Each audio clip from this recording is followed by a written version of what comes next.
Well, would you look at that? We're back. Why are you laughing? I haven't made a joke yet. Please stop. So today, I'm gonna be talking about Wandavision. Why are you clapping that? Please. This is making me really uncomfortable. Thank you. Can we just, okay. Okay, I think I found the source to my trouble. I hope this doesn't break the simulation, but this canned laughter's got to stop. Oh, I think that worked. Nice. So Wandavision. I've been getting a lot of requests to make a video about this, and to be honest, I wasn't sure if I should. Yes, I'm a big and proud fan of the MCU, but by the time this video is out, everyone and their grandmother will have made a video about this show. Isn't that right, Granny? So she isn't actually in the room with me, but you know what? I'm gonna call her and find out what she thinks about the show. One sec. Isn't it right you've made a video about Wandavision? No. She has. She definitely has. You have, haven't you? No, I haven't. I think you have. You know, unless you're gonna come off with a take like, this is the worst thing I've ever seen and I hate it, you're probably not saying anything all that different to what everyone else is saying. And I was surprised by how much I like this show. You know, I haven't excessively read through the reviews, but I imagine that's the main general consensus. You know, beyond a few internet comment sections which find a way to hate everything. I mean, internet comment sections have now found a way to hate Toy Story, and I'm getting distracted. We're talking about Wandavision. No, actually, I mean Wondershare, today's sponsor. Now, a lot of you already know about Wondershare and their wide range of editing apps and softwares, and today I'm going to be talking about Demo Creator, the editing app on your computer that might just be exactly what you're looking for if you're thinking about getting started on YouTube. I am admittedly not getting started with YouTube anymore, but one thing I wish I knew when I was how important it is to learn how to edit and therefore have a good editing software to do that with. I had to learn through trial and error on a free one that just quite frankly wasn't very good. But now, since online video is the in-demand profession, getting affordable editing softwares like Demo Creator that remain advanced is as easy as a click of a button. Quite literally, if you click the link in the description. Particularly if you're thinking of getting into the gaming scene, this has potential to be perfect for you, as it is quite literally a very intuitive screen recording and video editing app. So say I'm gaming on my computer while recording the screen using Demo Creator and want to turn this into a big video with my face cam on screen, and boom, it really is that easy. And that's not all. Let me take you through some of the effects Demo Creator has with zooms, these on-screen drawing tools which are super intuitive to use and really useful if you make videos like me and want to highlight a bit of information, transitions, even green screen effects, all for the price of nothing. And obviously there are more features if you upgrade too. There's still very affordable annual plan. Plus, Wondershare have completely removed the trial and error out of editing with a channel here on YouTube dedicated to tutorials to help you learn on the job. So if this sounds of any interest to you, make sure to check out the link in the description down below and download Wondershare Demo Creator to Windows and Mac. As always, any and all support helps out the channel a lot. Anyway, back to Wandavision, because if I'm going to be completely honest, this was the MCU show I was least excited for. Wait, actually, are they making a Hawkeye show? Maybe the second least. I just mean, up next to Falcon and the Winter Soldier and Loki, this was just like a nice appetizer before we get into the stuff I'm really excited for. I mean, Loki literally looks like it's a time travel show revolving around, well, Loki. That's not only got potential to be the best Marvel show, that could just be the best show ever. On the other hand, I wasn't that invested in Wanda or Vision. They're always secondary characters in the main movies. Like, it's interesting to see what Wanda got up to after Endgame, don't get me wrong. And if Marvel want to keep their focus on the films, making TV shows around these less important characters is a great way to do it. I do fear with the way the industry is going at the moment, particularly with the closure of cinemas and the recent Star Wars announcements, that they are moving towards making more series and less movies, but Marvel still want to make the big movies for the time being. And I remember the day when this series was announced, they also announced alongside like 10 other things, Doctor Strange in the Multiverse of Madness, where, and I'm quoting Marvel.com here, joining Doctor Strange this time around will be the Scarlet Witch, played by Elizabeth Olsen. In another twist, the events of Doctor Strange in the Multiverse of Madness will connect with the Disney Plus series Marvel Studios' WandaVision. And not only did this kind of spoil parts of the show in hindsight, but it also told me at the time that WandaVision was basically just a big setup for the next Doctor Strange film. I thought the teasers were odd and really confusing, so my expectations were really low for the MCU standards, and yeah, I was really surprised by how fun the show was. I don't talk about this on my channel much, but I absolutely love sitcoms. They're a guilty pleasure of mine, and hear me out on this. This is my opening statement on the matter. I don't think there's such thing as a bad sitcom that lasted, let's say, a few seasons. Yeah, there are some that aren't very well received from the off and inevitably get cancelled, or others that maybe go on a bit too long and kind of run their course, but I see people say things like, ugh, Friends is the worst show ever. It has a laugh track. I don't need to be told when to laugh. Also, my favorite show ever is The Office.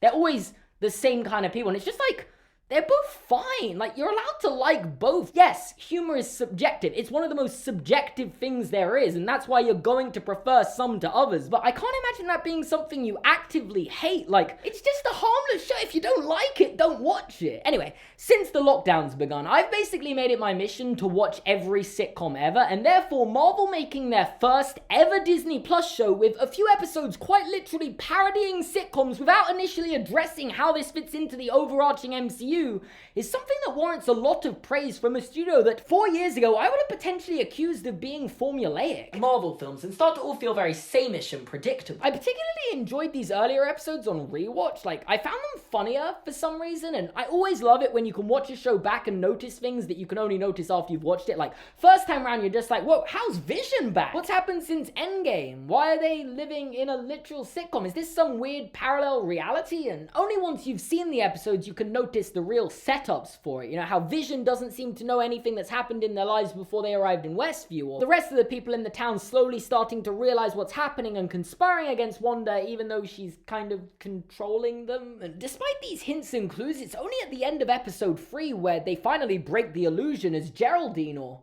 Monica, asks Wanda about Ultron. You know, the evil guy who killed her brother and tried to kill the entirety of her home country. Probably not the person you want to mention to someone who is clearly trying to separate themselves from the entire world by creating her own reality. That's gonna get you chucked out of town, quite literally. And with that, my complaints about the show start to begin, as it stops being so weird and starts being more Marvel-y. And it's not entirely a bad thing. I really do like Marvel movies. It's just they were doing something so obscure and different, and they brought this in very quickly with the next episode, which I can't stress enough is still one of my favorites in the series, as it shows what's going on outside of Westview, reintroduces a bunch of characters from the other movies, and I gotta say, I love how there are returning characters in the MCU now that aren't even superheroes. Like, we've got Jimmy Woo from Ant-Man and the Wasp and Darcy from Thor becoming the greatest combo of 2021.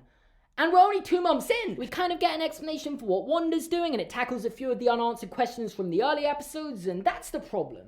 I think it tells us too much. They'd only just started building up this mystery about what was going on, and I personally would have preferred them to continue on with the sitcom parody, keeping the focus on Wanda and Vision as he starts to work out what's going on from the inside, while the mysterious people on the outside, who we don't know about yet, are constantly trying to get through to Wanda, and maybe even having her going out to speak with them being the first real view of the people on the outside we get. Like, I don't know, the script would have obviously needed quite a lot of reworking to get to where I wanted it to be, but it could have been done. Instead, though, they decided to follow Monica Rambeau's story for how she got into Westview. And it's not a bad story. I can't speak for all MCU fans, but considering how big an impact Infinity War and Endgame had on me, I want to see more in-universe reactions to the reverse snap and people coming back. Like, honestly, I'm way more excited for Captain Marvel 2 just after seeing that scene. And also, just because Monica Rambeau is genuinely one of the most compelling characters in the show. Anyway, my frustration is that episode 3 and episode 4 end at the same moment, with Monica lying on the ground after being thrown out of Westview. Meaning, we didn't progress. It was just context. No content. It might as well have been a Nerd Sync video. And don't get me wrong, Scott Nicewander is one of the best creators on YouTube and just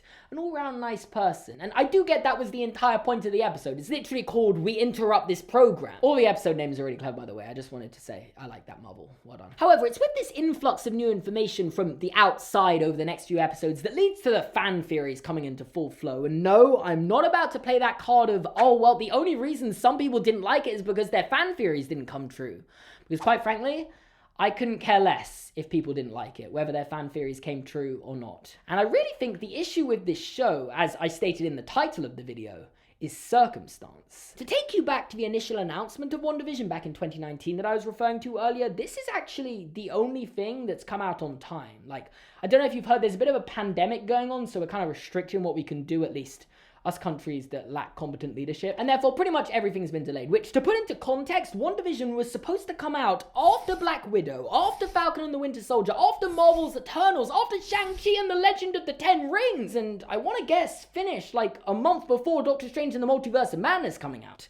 Unfortunately, things haven't quite been that simple on Earth 1218, making this the first bit of MCU content in over 18 months. And because Disney Plus is relatively new and wants to keep its subscribers without actually having that much content and therefore releases all the episodes of this weekly, despite the fact the show is clearly better suited for binging considering how short it is in terms of overall length, and pretty much every single episode ending on a cliffhanger bar the first one, which was then released with the second episode. So showing us this wider outside world dealing with this and all these characters who are trying to work out what's going on with Wanda, making sure to defend that she's not the bad guy and implying something more is going on behind the scenes, will completely change the audience's expectations for where this is going. Like, the fact that anyone was theorizing that the next MCU big bad Galactus was gonna show up in a Disney Plus original show, basically just there to set up the next Doctor Strange movie, is ridiculous, but I can't even blame them. I can 100% rationalize where that thought came from, and more than anything, it distracts from the focus of the show, Wanda's grief, which is actually a really well written and executed character arc.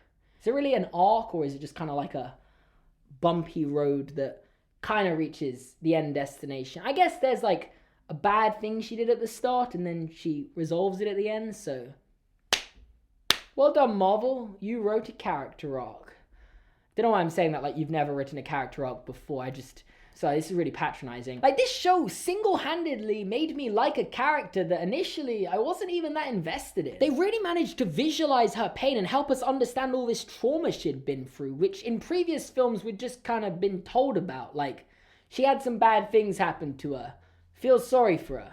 In Wandavision, we get to experience it. My interpretation is that this series is supposed to take you through Wanda going through the stages of grief. So like, you've got episodes 1 and 2 where she's in denial. It's created this reality for herself and Vision, and as it starts to break, we see her anger in episode 3 where she throws Monica through a bunch of walls and eventually continuing to fly out of town. And this lasts all the way through to episode 5 where she makes an aggressive statement to all the sword agents on the outside, and we get one last episode of her bargaining and pretending everything's okay when fake Pietro arrives and they try to have a Halloween special, which, just for the record, I love how self-aware this show is about everything. I'm just trying to do my part, okay? Come to town unexpectedly, create tension with the brother-in-law, stir up trouble with the Rugrats, and ultimately give you grief. And then when Vision finally decides to try and break out of Westview at the end of the episode, we reach depression. And for that reason, I think episodes 7 and 8 are my favorite of the series. Firstly, because episode 7 is the one parodying a mid to late 2000s sitcom with Modern Family and The Office vibes in there, and that's my era, so bonus point right there, but also it just feels so real. Wanda's trying to make it seem like everything's fine on the outside when it clearly isn't. And in this episode, because they're actively talking to the camera about how they feel, you can see how much Wanda's struggling to come to terms with the fact, even when she creates her own reality, she still doesn't get to keep Vision. They don't really focus on Wanda very much in this episode because, big reveal and potentially the best moment in the entire series, it was Agatha all along.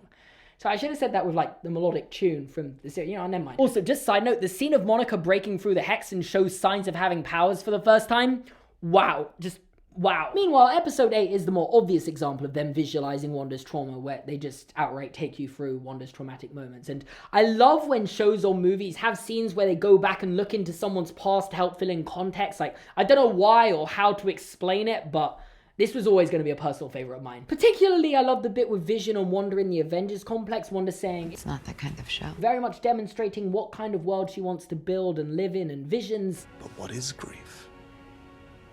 If not love, persevering." The quote pretty much everyone's hearts are melting over at the moment, and I don't even know what else to say. It's a good episode, but you already know that. It does suffer from the same problem as episode 4, where we finished the episode pretty much where we started. So fair is fair, it isn't perfect, but I like this stages of grief metaphor, and it kind of merges these two into one as Wanda's depression, and when you consider it like that, this is where the show peaks.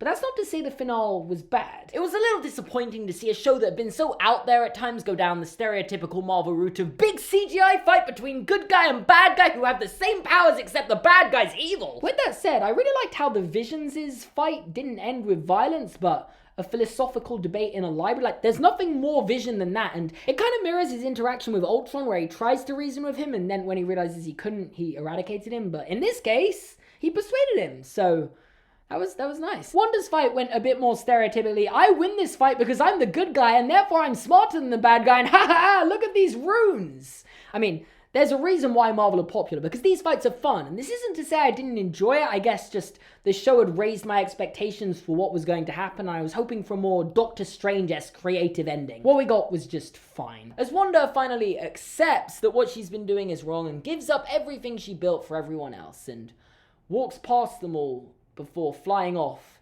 completely escaping any and all. I don't know how she didn't get locked up in like the highest security prison after all of that, but you know, she's the good guy, so she can get away with it. And actually, talking about the bad guy, I genuinely think Agatha Harkness is one of the best MCU villains. I liked how she was hiding in plain sight the entire time without Wanda knowing, and maybe you could argue it was a bit predictable, but I feel like that's cancelled out by the fact Agatha all along is basically the best scene in the entire series. Also, to my knowledge, the existence of her character massively expands portions of the MCU lore, revealing there have been witches using magic on Earth since at least the days of Salem, and I'd love for them to delve deeper into that in another one of the pieces of MCU. I'm basically saying I'd just like her character to come back because Catherine Hahn is an icon. But then also on the complete opposite side of the spectrum, this Hayward guy is one of the worst villains in the MCU. Like, I genuinely haven't felt the need to mention him before this moment. And that's pretty telling. You could take him out of the story, and I don't even think it changes. Plus, he just went full on Iron Man 1 bad guy, where he was kind of mean at first, and then literally willing to kill children a few days later. Like, him not being the main villain means he doesn't really ruin the show. It's just a bit of unnecessary antagonism. And with that, I guess we're back to where we started. So, you know, let's just... Okay, where was I? Oh yeah, I was genuinely surprised by how good this show was. I thought it was just going to be some weird contextual filler as a ploy from Disney to make sure everyone has bought Disney Plus before they go to see Doctor Strange in the Multiverse of Madness next year. And to be honest, it still is that. But now, part of my excitement going into that film revolves around what's happened to Wanda's character. Are Billy and Tommy still alive somehow? What's happened to White Vision? What kind of part is Pietro going to have in connecting the X-Men universe to the MCU now that Evan Peters is part of both of them? This is the part where you should start clapping, because I've kind of reached the end of the video. I've made some good points, and I feel like that warrants a report. So now you don't want to clap. Cool. Okay. Booing. Classy. Okay. You know what? That's fine. Just, if you enjoyed this video, leave a like and subscribe and watch another video, and check out my Patreon and description down below. And yeah. Sorry if I'm not good enough for you.